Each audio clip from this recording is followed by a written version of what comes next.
Dear viewers, আসসালামু আলাইকুম ওয়া রাহমাতুল্লাহি ওয়া বারাকাতুহু। আশা করি আপনারা যারা এই মুহূর্তে ভিডিওটি দেখছেন এবং আগামীতে যারা দেখবেন সবাই আল্লাহ তাআলার রহমতে সুস্থ আছেন। আমিও ভালো আছি। গত শুক্রবারে যে ভিডিওটি আমি করেছিলাম তারপর থেকে চেষ্টা করছিলাম যে আগামী শুক্রবার একটি ভিডিও করব। আজকে শুক্রবারে পরন্ত বিকালে আবারও আরেকটি ভিডিও করার জন্য আমি অবস্থান গ্রহণ করছি। আজকে যে ভিডিওটি করতে যাচ্ছি সেটি শিরোনাম হচ্ছে বঙ্গভবনের চাবি হস্তান্তর প্রক্রিয়ায় জুলাই সনদের প্রতিফলন। আপনারা বিষয়টির শিরোনাম থেকেই বুঝতে পারতেছেন আলোচনা অত্যন্ত একটি গুরুত্বপূর্ণ বিষয় নিয়ে হতে যাচ্ছে। বাংলাদেশের 23তম রাষ্ট্রপতি নির্বাচন গতকাল হয়ে গেছে, ফলাফল ঘোষণা হয়ে গেছে। আজ শুক্রবার সন্ধ্যায় রাষ্ট্রপতির শপথ গ্রহণ অনুষ্ঠান হবে, জাঁকজমকপূর্ণভাবে সব আয়োজন চলছে। সেই প্রেক্ষিতে আমার শিরোনামের আলোকে কিছু কথা আমি বলার চেষ্টা করব ইনশাআল্লাহ।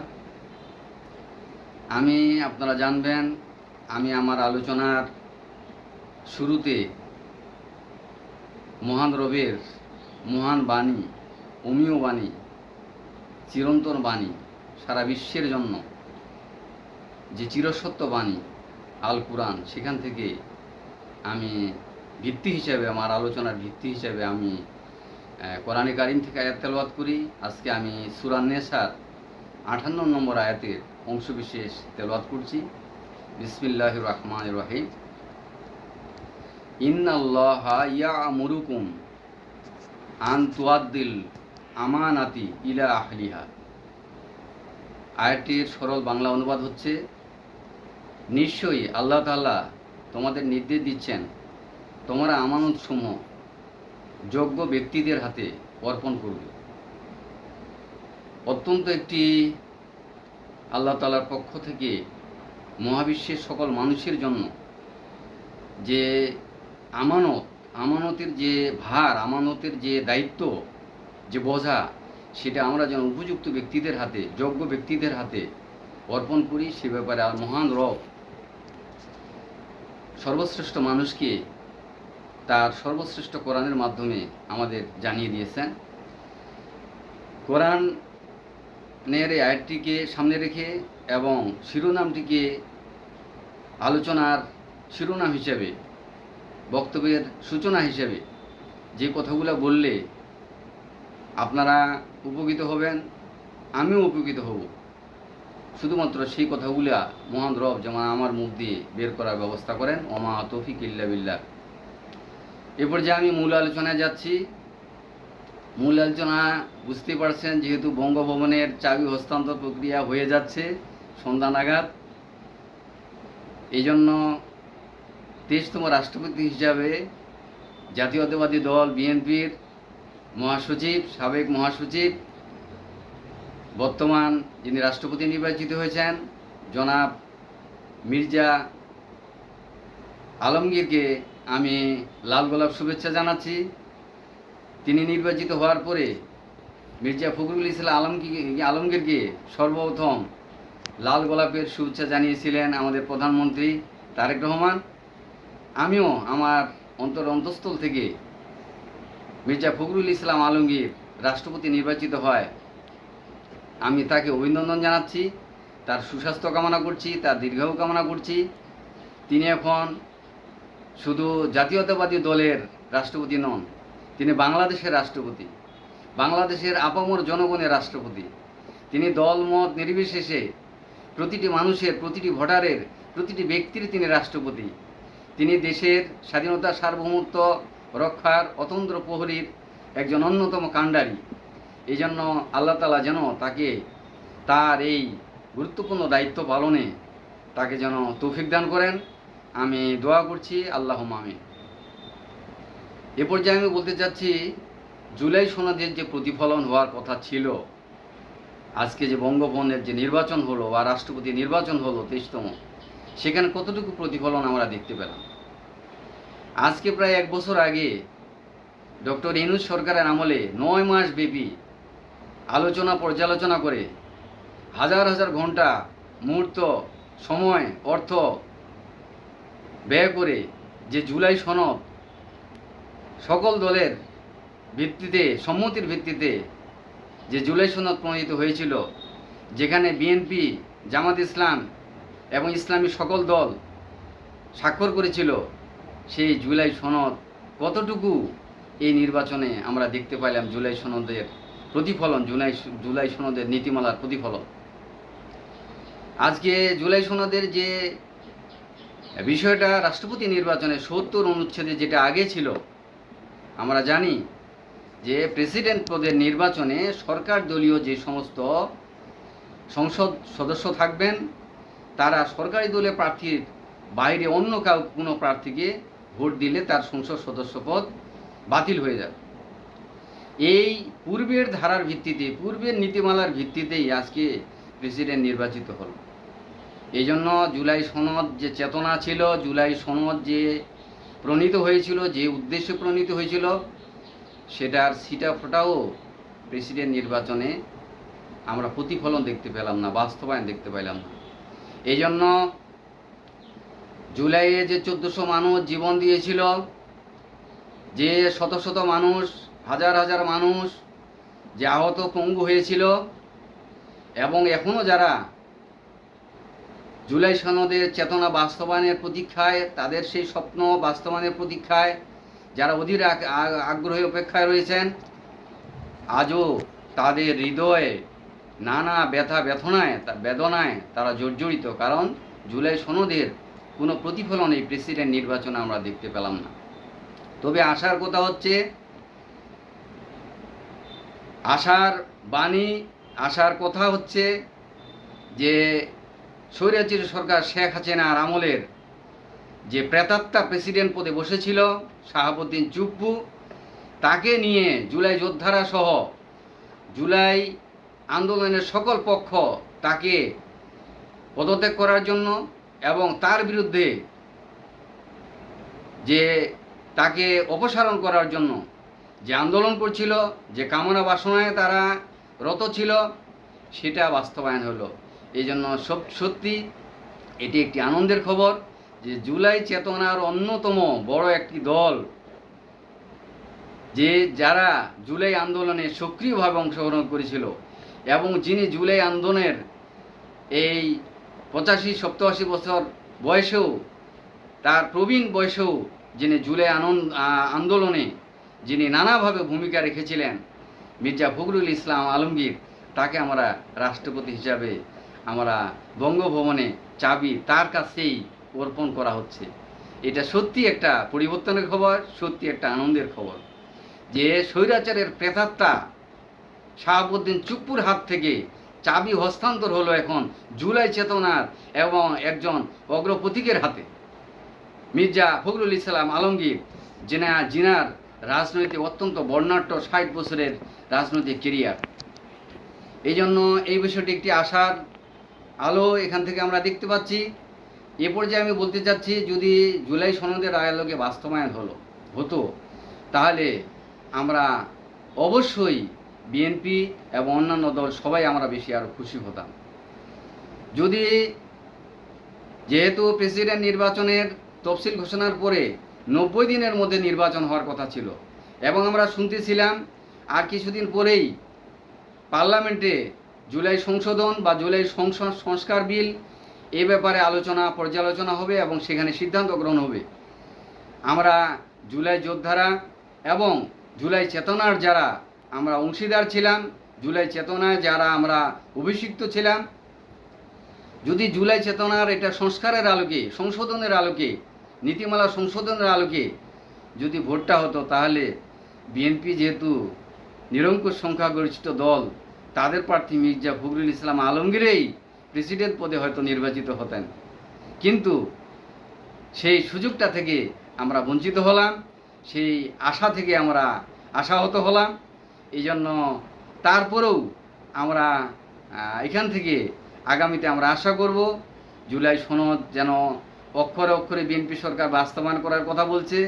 এখানে যেহেতু প্রেসিডেন্ট নির্বাচনে অক্ষরের কোনো অক্ষরই বাস্তবায়ন হলো না, আগামীতে যারা জুলাই চেতনার নীতিমালার যারা আদর্শের দল রয়েছেন, রাজনৈতিক দল, তাদের নেতৃত্বে আগামীতে জুলাই সনদ যেন অক্ষরে অক্ষরে বাস্তবায়ন হয়, সেই ধরনের কার্যক্রম তারা গ্রহণ করতে পারেন, আমরা সেই প্রতীক্ষা রইলাম।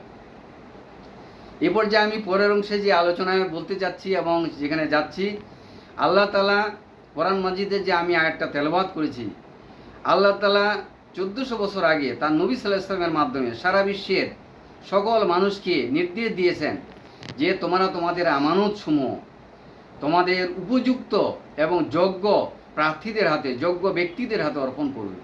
যদি তোমরা অর্পণ না করো তাহলে তোমাদের সমাজে, তোমাদের রাষ্ট্রে নানা রকম অশান্তি এবং দুর্যোগ নেমে আসবে।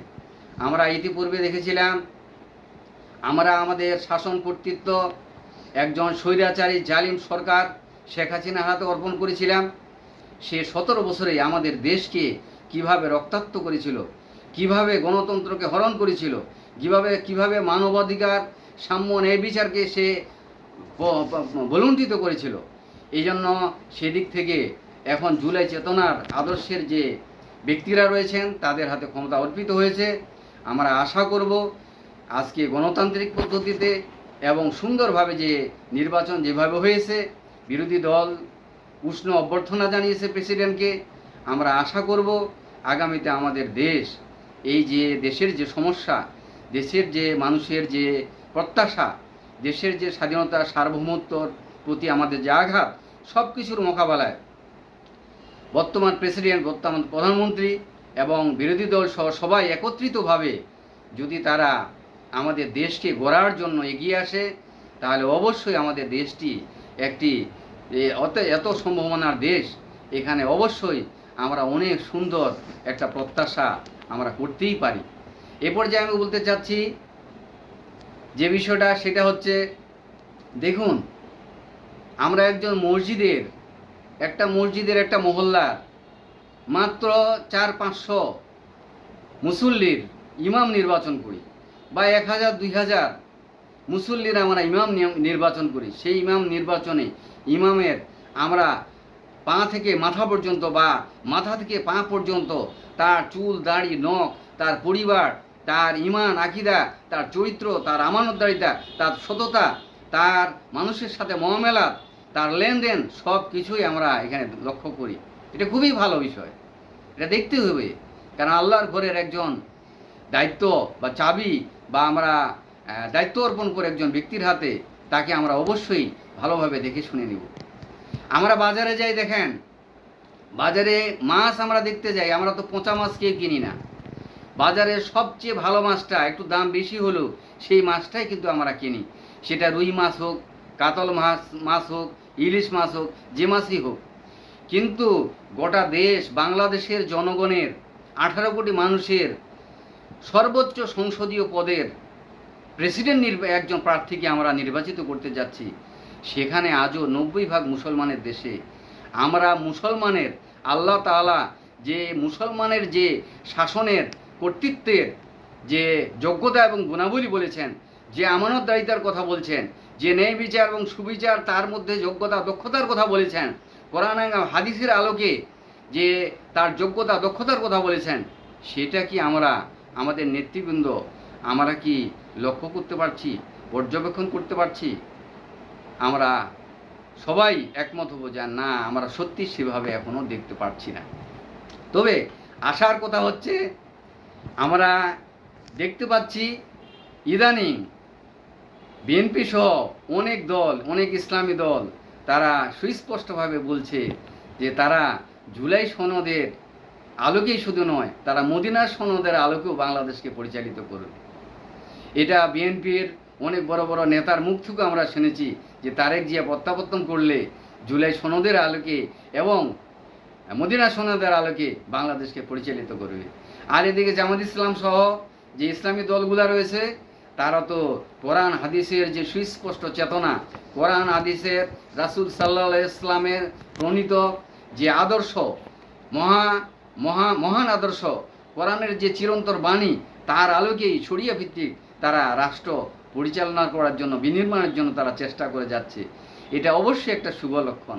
এই জন্য আমরা দোয়া করি যে মদিনার সোনাদের কথা উচ্চারিত হচ্ছে দলগুলোর মুখে, যে ইসলামী শরীয়ত, ইসলামী খলাফতের কথা উচ্চারিত হচ্ছে ইসলামী দলগুলোর মুখে, তারা যেন সত্যি আজকে স্বাধীনতার সেই আজকে 1947 সালের পর থেকে, বিশেষ করে 1971 সালের পর থেকে 55 বছরও, স্বাধীনতার 55 বছরও আমরা আমাদের যে 90% মুসলমানের দেশ, সেখানে এখনও ইসলামী আদর্শের ভিত্তিতে একটি সমাজ ও রাষ্ট্র, উন্নত সমাজ এবং রাষ্ট্র, কল্যাণময় রাষ্ট্র, একটি ধর্ম, বর্ণ, জাতি, ধর্ম, গোত্র নির্বিশেষে সবার জন্য সুবিচার, ন্যায়বিচারপূর্ণ একটি সমাজ ও রাষ্ট্র এখনও আমরা দেখতে পাচ্ছি না। এজন্য আমরা আশা করব আল্লাহ তাআলার যে অমীয় বাণী, আমি চিরন্তন বাণী যে আমি তেলাওয়াত করেছি, যে আল্লাহ তাআলা নির্দেশ দিয়েছেন যে তোমরা অবশ্যই তোমাদের যে কর্তৃত্ব, নেতৃত্ব, এটা তোমরা উপযুক্ত ব্যক্তিদের হাতে অর্পণ করবে। তবে এই ধারা অর্পণ হয়েছে অবশ্যই বাংলাদেশের দেশপ্রেমিক জনগণ। তারেক জিয়া, তার মা ছিল অত্যন্ত এই দেশের অত্যন্ত একজন গণমানুষের জন্য একজন অত্যন্ত আদর্শ নেত্রী। তার বাবা ছিল বাংলাদেশের সবারই জন্য যা হৃদয়ের কোঠায় স্থান করে নিতে পেরেছিলেন। এই জন্য তারেক জিয়া, তিনি একজন দলের কাণ্ডারি, তিনি একজন অত্যন্ত দেশপ্রেমিক মানুষ। মির্জা ফখরুল ইসলাম আলমগীর রাষ্ট্রপতি, তিনি নির্বাচিত হয়েছেন। এই জন্য বিরোধী দলও অত্যন্ত উষ্ণ অভ্যর্থনা জানিয়েছেন। সবাই মিলে আমাদের দেশটাকে সোনার একটা দেশ হিসাবে, সোনার দেশের মানুষগুলাকে সোনার মানুষ হিসাবে তারা যেন গড়তে পারেন, যে দেশে সাম্য থাকবে, ন্যায় বিচার থাকবে, মানবাধিকার থাকবে, যেখানে ধর্ষণ থাকবে না, যেখানে গুম থাকবে না, হত্যা থাকবে না, যেখানে দুর্নীতি থাকবে না, এমন একটি দেশ গড়ার প্রত্যাশায় আমি আবারও বর্তমান সরকার, বর্তমান বিরোধী দল সহ যারা রাজনৈতিক দল, সবাইকে আমাদের দেশটাকে ঐক্যবদ্ধভাবে গড়ার জন্য আহ্বান জানাচ্ছি। আল্লাহ তাআলা সবাইকে আমাদের দেশ গঠনে যার যার অবস্থান থেকে সবাই যেন আমরা আমাদের মেধা যোগ্যতাকে বিনিয়োগ করতে পারি এবং এর মাধ্যমে আমাদের দেশকে উন্নতির চরম শিখরে আমরা উন্নীত করতে পারি। আল্লাহ তাআলা সবাইকে তৌফিক দান করুক। ওমা তৌফিক ইল্লা বিল্লাহ। আসসালামু আলাইকুম ওয়া রাহমাতুল্লাহি ওয়া বারাকাতুহু।